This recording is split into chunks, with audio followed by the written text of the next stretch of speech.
that Allah Azza wa Jal, the King, the Master, doesn't need anyone. Allah subhanahu wa ta'ala doesn't need your salah. Allah doesn't need your fasting. Allah doesn't need your tasbih. Allah doesn't need your dhikr. Allah doesn't need your money. Allah doesn't need the $10 or whatever currency you use as you leave. Brother walks into the masjid, prays his Jummah, and as he leaves, he leaves a couple of dollars in the box. He feels like Allah owes him something. Well, I got news for you, man. Allah doesn't owe you anything. We are in debt to Him subhanahu wa ta'ala. When did the time come when you and I started thinking that Allah owes us anything?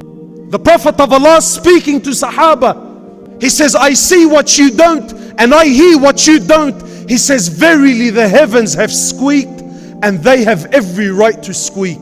He says, the 7 heavens have squeaked. Everything you see in this world, scientists tell us now today that we can only see a keyhole.